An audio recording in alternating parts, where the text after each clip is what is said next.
맨발의 멍투성이인 아이가 식당 문을 박차고 들어와 숨을 헐떡이며 도움을 청하자 가죽옷을 입은 15명의 노병들은 그들의 조용한 일요일 라이딩이 막 전쟁이 되었음을 직감했다.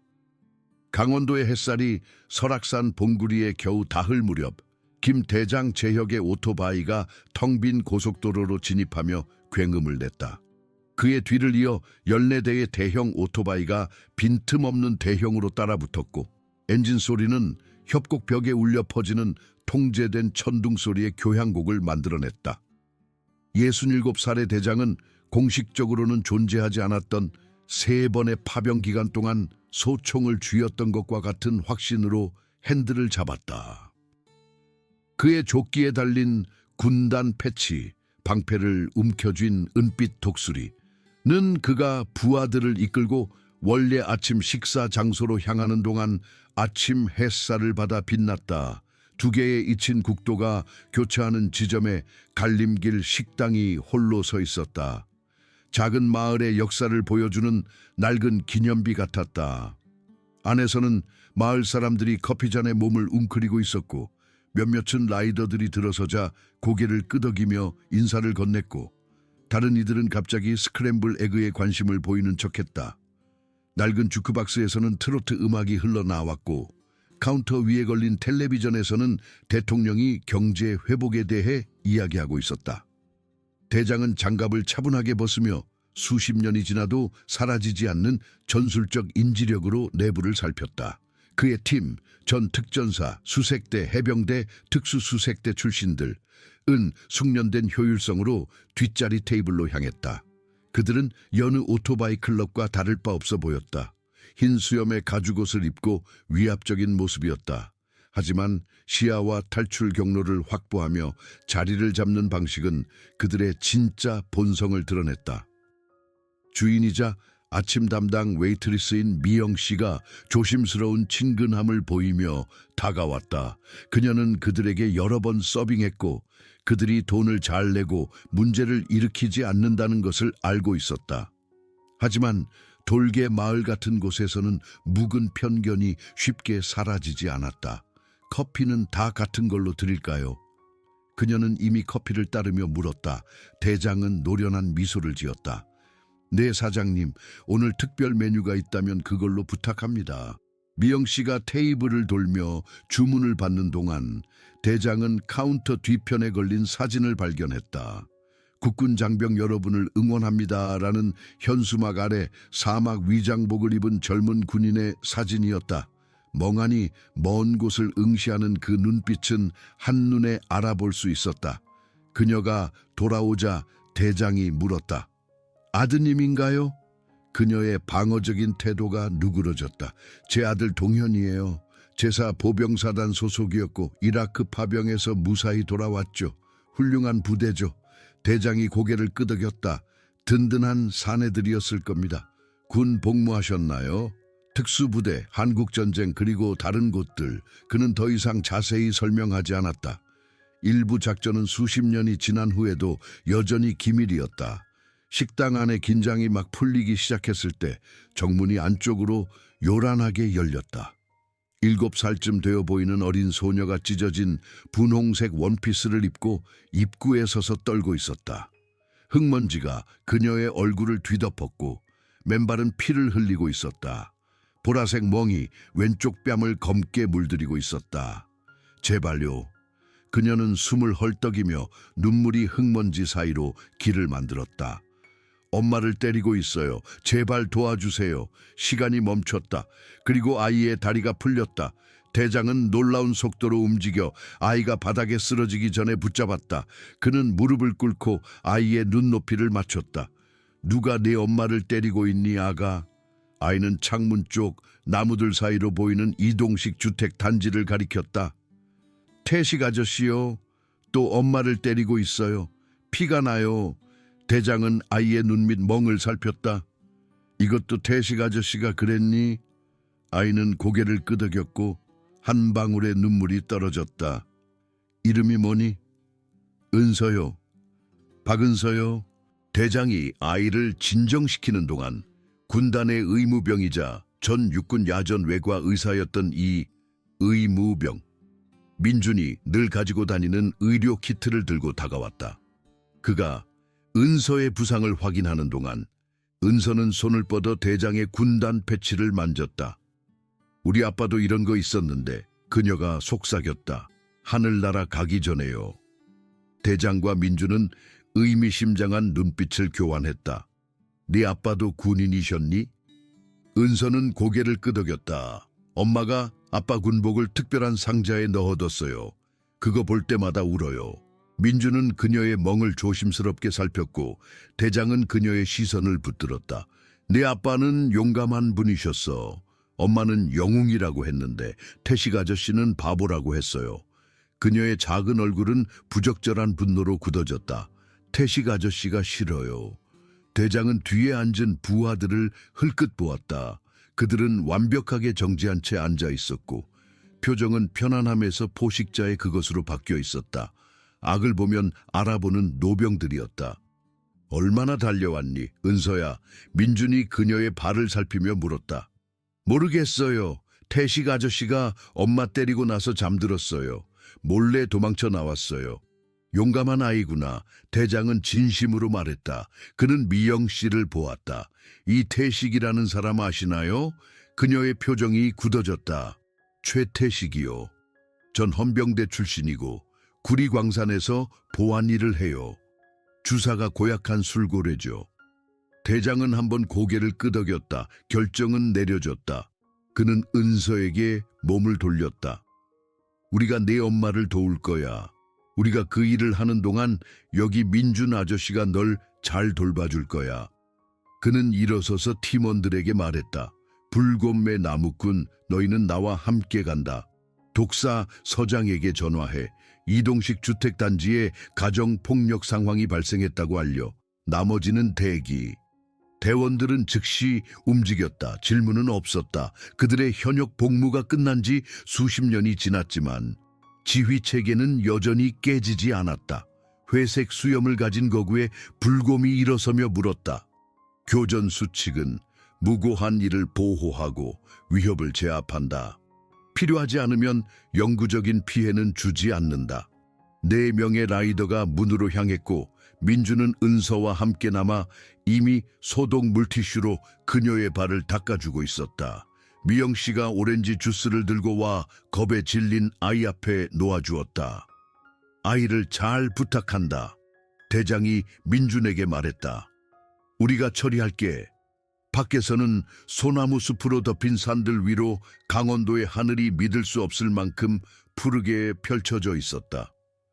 대장은 자신의 오토바이에 올랐고 익숙한 진동이 그를 안정시켰다. 다른 3명도 뒤따랐고 엔진이 굉음을 내며 시동이 걸렸다. 2열 종대. 대장이 명령했다. 불곰은 나와 함께 매와 나무꾼은 뒤에. 표준 접근 방식이다. 만약 그가 무장했다면 내가 선두에 선다. 그들은 완벽한 대형으로 출발했다. 강철 말에 탄 4명의 노련한 전사들이 전투를 향해 달려갔다. 그들이 달리는 동안 대장은 익숙한 평온함이 내려앉는 것을 느꼈다. 행동에 앞서 항상 찾아오는 명료함이었다. 그의 마음속에는 또 다른 구출작전, 다른 시간이 스쳐 지나갔다. 1952년 한국. 얼어붙은 산들, 18명의 대원이 고립되어 있었다. 김소희가 눈보라를 뚫고 6명의 대원을 이끌고 그들에게 도달했다. 3일 동안 눈과 적의 포화를 뚫고 싸웠다. 13명의 생존자. 그가 결코 달지 않았던 훈장. 이동식 주택단지가 눈앞에 나타났다. 화단과 칠해진 덧문으로 품위를 유지하려 애쓰는 흩어진 이동식 주택들이었다. 대장은 속도를 줄이라는 신호를 보냈다. 12번 집, 미영 씨가 말했었다. 파란색 테두리 망가진 방충망. 그들은 쉽게 그 집을 찾았다.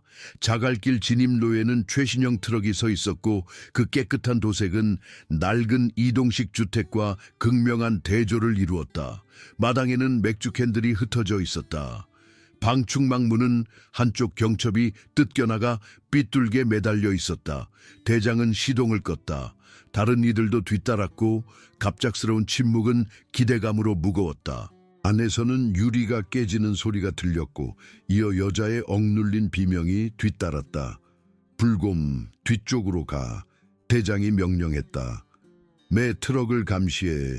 나무꾼, 나와 함께.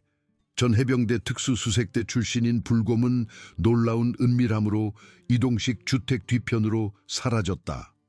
은색 머리카락이 섞인 전 육군 수색대 출신 나무꾼은 대장 옆에 자리를 잡았다.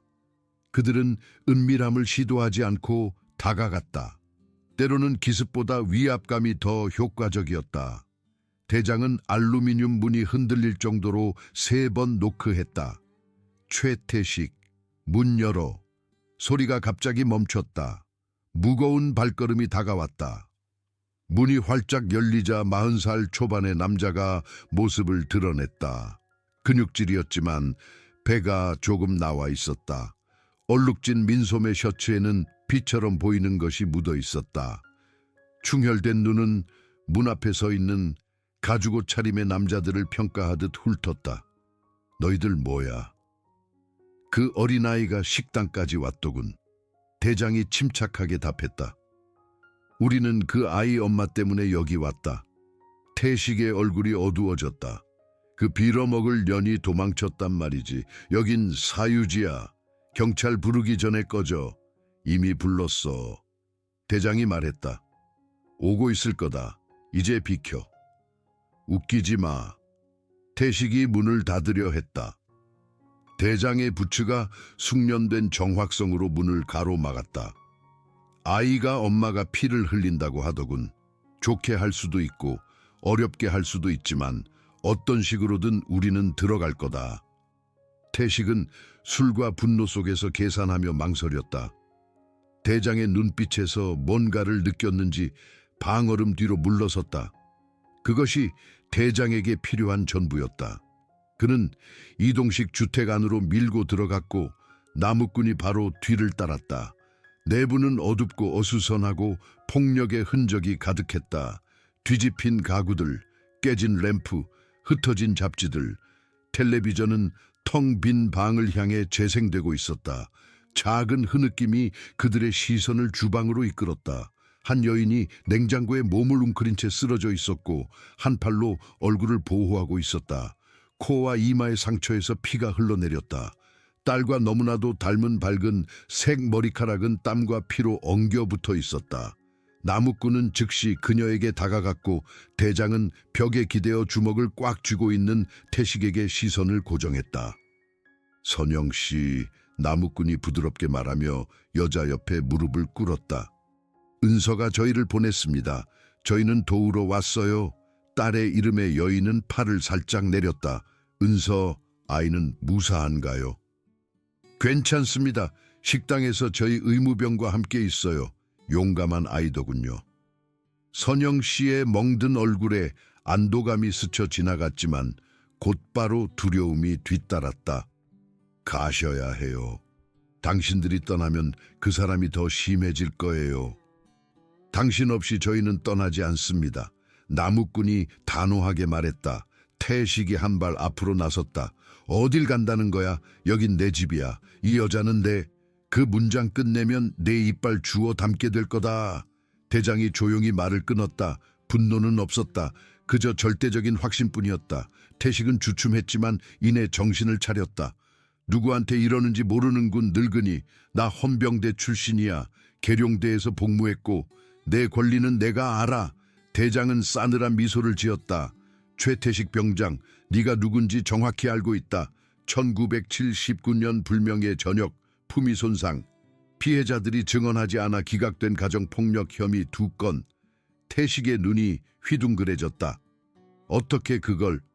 난 78년에 계룡대에서 훈련작전을 지휘했다. 제7특전단 주임원사였다. 넌 날 기억 못하겠지만 모든 문제아들에 대한 보고를 받았지. 문제아들을 알아두는 게 내 일이었다. 그 폭로는 물리적인 충격처럼 다가왔다. 태식의 거짓 허세는 순식간에 사라졌다. 그래도 여긴 내 집이야. 그가 나약하게 주장했다. 올해는 아닐 거다. 불곰의 굵직한 목소리가 뒷문에서 들려왔다. 그가 주방으로 들어서며 문간을 가득 채웠다. 서장님, 3분 거리에 있습니다. 대장은 태식에게서 시선을 떼지 않고 고개를 끄덕였다. 나무꾼 아주머니를 일으켜 우린 떠날 거다. 나무꾼이 선영 씨를 일으켜 세우는 순간 태식은 실수를 저질렀다. 아마도 술 때문이었을 것이다. 아니면 굴욕감 때문이었을지도 모른다. 그는 주방 서랍장으로 달려들었다. 대장은 30년간의 분쟁을 통해 단련된 반사신경으로 움직였다. 그의 손이 서랍에 닿기 전에 태식의 손목을 움켜쥐었다. 숙련된 효율성으로 대장은 태식의 팔을 등 뒤로 비틀어 얼굴을 냉장고에 쳐박았다. 어리석은 짓이었군. 대장은 대화하듯이 말하며 통제를 유지할 만큼만 압력을 가했다. 그는 열린 서랍 안을 흘끗 보며 리볼버를 확인했다. 스미스 앤 웨슨 모델 10 좋은 무기다. 내 전역 기록으로는 소지하는 것이 불법이지. 태식은 잠시 몸부림치다가 대장이 압력을 높이자 이내 멈췄다. 나무꾼이 서랍으로 가 리볼버를 꺼내 자신의 재킷 안에 안전하게 넣었다. 증거입니다. 멀리서 사이렌 소리가 울렸다. 잠시 후 불곰과 선영 씨가 복대서 나왔고 선영 씨는 작은 더플백을 움켜쥐고 있었다. 움직이자. 대장이 명령했다. 나무꾼 아주머니를 안내해. 불곰, 나와 함께. 나무꾼이 선영 씨를 현관문으로 안내하는 동안 태식이 고개를 비틀었다. 지금 떠나면 다시 돌아올 생각 마. 너랑 그 계집애는 여기서 끝이야. 선영 씨가 멈춰섰고 등이 꼿꼿해졌다. 그녀가 돌아섰을 때 그녀의 표정에는 무언가 변화가 있었다. 두려움은 여전했지만 그 옆에는 반항심이 불타오르고 있었다. 제 남편은 이 나라를 위해 목숨을 바쳤어요. 그녀가 전보다 강한 목소리로 말했다. 당신 같은 사람 100명보다 가치 있는 사람이었어요. 그녀는 대답을 기다리지 않고 걸어나갔고 나무꾼이 바싹 뒤따랐다. 대장은 태식을 밀쳐 비틀거리게 만들며 풀어주었다. 이제 서장님이 널 처리할 거다. 우리는 더 중요한 일이 있어. 밖에서는 2대의 순찰차가 경광등을 번쩍이며 들어섰다. 선두 차량에서 안동현 서장이 내렸다. 60살 초반의 마른 체격에 풍파를 겪은 듯한 얼굴이었다. 그는 숙련된 병가로 현장을 둘러보았다. 4대의 오토바이, 나무꾼이 선영 씨를 그들에게 안내하는 모습, 이동식 주택에서 나오는 대장과 불곰, 김재혁. 서장이 복잡한 감정이 교차하는 얼굴로 말했다. 무전에서 오토바이 탄 사람들이라고 했을 때 군단이 연루되었을 줄 알았어야 했는데. 대장이 한번 고개를 끄덕였다. 동현, 오랜만이군. 장진호 전투는 충분히 길지 않았던 모양이군. 질문에는 유머가 없었고 공유된 역사의 무게만 있을 뿐이었다. 아무래도 아닌 것 같군. 2 남자는 서로를 응시했고 수십 년의 역사가 전기처럼 그들 사이를 흘렀다. 한때 장진호 전투에서 전우였던 그들은 이제 정의에 대한 다른 접근 방식을 대표하고 있었다. 서장이 한숨을 쉬었다. 김순경, 아주머니 상태 좀 확인해. 김순경이 선영 씨에게 다가가는 동안 서장은 다시 대장에게 시선을 돌렸다. 무슨 일인지 말해주겠나? 어린아이가 맞은 채로 식당에 들어와 엄마가 폭행당하고 있다고 하더군. 우리는 대응했을 뿐이야. 여기는 자경단식 정의를 행하는 곳이 아니야. 정의와는 상관없다. 대장이 침착하게 답했다. 무고한 이의 보호. 우리 둘 다 맹세했던 일이지. 서장의 턱이 굳어졌지만 그는 반박하지 않았다. 태식이가 안에 있나? 무장했고 위험해. 주방 서랍에 스미스 앤 웨슨 권총이 있었다. 나무꾼이 안전을 위해 압수했지만 증거물로 필요할 거다. 전과자의 무기, 소지. 안동현 서장은 2번째 부관에게 고개를 끄덕였다. 이순경 용의자를 확보해. 조심하고. 이순경이 이동식 주택으로 향하는 동안 서장은 목소리를 낮췄다. 이거 골치 아프게 됐군, 재혁. 태식이는 광산에 친구들이 많아. 노조 대표도 있고 군단이 이렇게 나서는 걸 좋게 보지 않을 거야. 우리는 깡패가 아니다. 대장이 단호하게 말했다. 우리는 노병들이야. 그리고 우리는 여자와 아이들이 맞는 동안 가만히 있지 않아. 나도 마찬가지야. 하지만 절차가 있고 법이 있어. 그 여자가 죽은 후에나 도움이 될 법들이겠지. 서장의 표정에 무언가 변화가 있었다. 아이가 도움을 청하러 달려왔다고? 숲을 가로질러 2마일을 맨발로. 서장은 모자를 벗어 숱이 적어진 머리카락을 쓸어 넘겼다. 작은 군인이군 저 아이. 아빠가 군인이었다고 하더군. 박준서. 제7시 수색대대 소속. 2009년 아프가니스탄 파병 중 전사했지. 아내와 딸을 남겨두고. 대장은 고개를 살짝 끄덕이며 이 정보를 받아들였다. 수색대원은 존경받을 만한 전계 병사들이었다. 그럼 그 친구도 자네 쪽 사람이었군. 그랬지. 안동현 서장이 확인했다. 좋은 사람이었어. 든든하고. 여기서 태어나 광산을 벗어나려고 군대에 갔지. 박준서가 죽었을 때 선영 씨가 많이 힘들어했어. 3년 전쯤부터 태식이와 만나기 시작했는데 우리 모두 잘 되기를 바랐지. 그들 뒤에서 이순경이 수갑을 찬 태식을 데리고 나왔고 태식은 끊임없이 욕설을 퍼부었다. 태식의 시선은 선영 씨에게 고정되었다. 죽었어 이년아. 그가 몸부림치며 소리쳤다. 들리냐? 죽었어. 안동현 서장이 날카롭게 돌아섰다. 이순경, 저 자식 차에 태워. 당장. 이순경이 여전히 소리치는 태식을 순찰차로 끌고 가는 동안 서장은 다시 대장에게 시선을 돌렸다. 너희 모두에게 진술을 받아야겠어. 그리고 이 일 이후에는 물러서 줬으면 좋겠군. 법이 처리하게 해줘. 우리는 문제를 찾는 게 아니야, 동현. 아니, 하지만 너희는 분명히 문제를 만들어내지. 서장이 깊이 한숨을 쉬었다. 나는 군단이 무엇을 의미하는지 알아. 존경해. 하지만 여긴 전쟁터가 아니야. 그 아이와 엄마에게는 전쟁터처럼 느껴졌을 거다. 서장이 대답하기도 전에 순찰차 앞에서 소동이 벌어졌다. 태식이 수갑을 풀고 선영 씨에게 달려들었고 얼굴은 분노로 일그러져 있었다. 불곰이 막아서려 했지만 매가 더 가까이 있었다. 매는 태식의 경로로 직접 발을 내디뎠다. 충돌은 짧고 결정적이었다. 술과 분노에 휩싸인 태식은 엉성한 주먹을 날렸지만 매는 쉽게 막아냈다. 전 헬기 조종사였던 매는 태식의 명치를 정확히 한 방 가격했고 태식은 그대로 몸을 웅크렸다. 안동현 서장은 체념한 듯 그 상황을 지켜보았다. 이제 내 부관에 대한 폭행죄도 추가됐군. 그는 심각한 시간을 보내게 될 거야.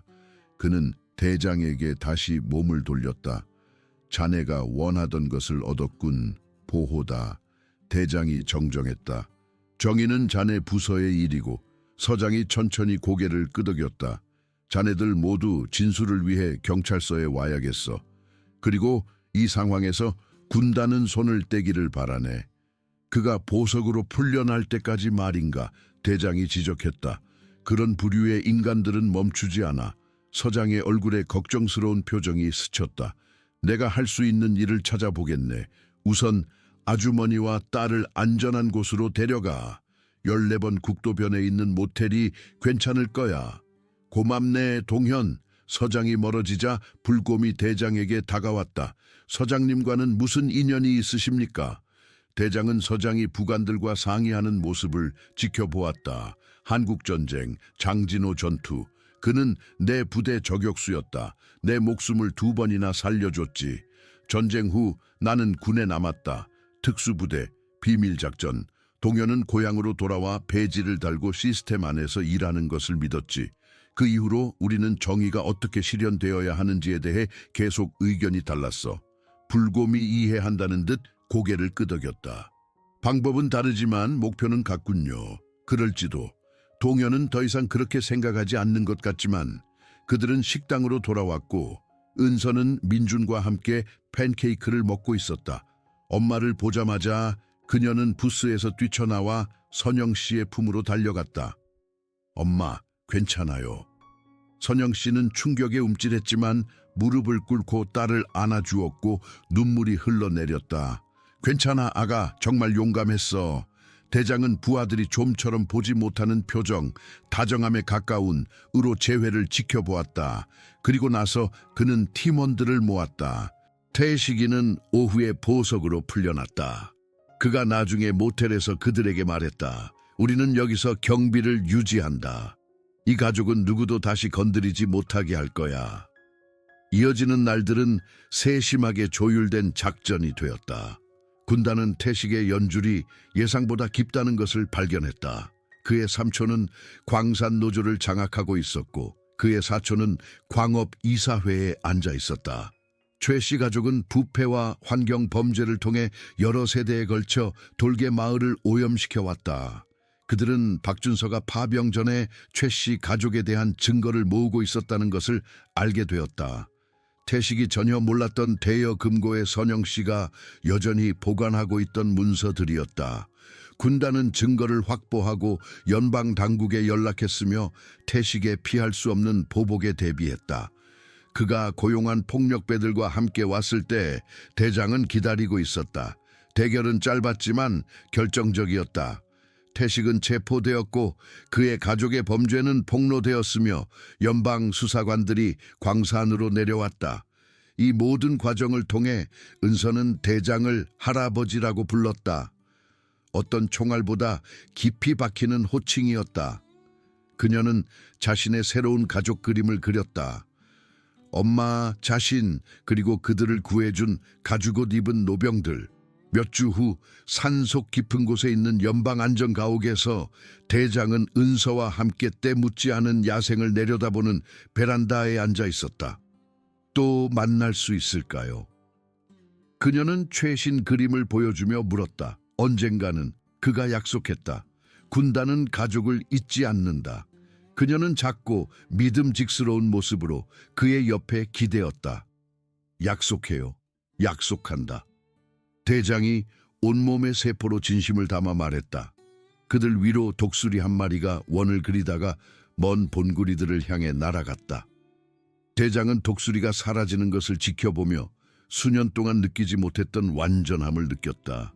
한 임무가 끝났다. 또 다른 임무가 시작될 것이다. 군단의 임무는 결코 진정으로 끝나지 않았다. 하지만 지금은 은서가 그의 곁에 있고 정의가 실현되었으니 김 대장 제혁은 평화로웠다.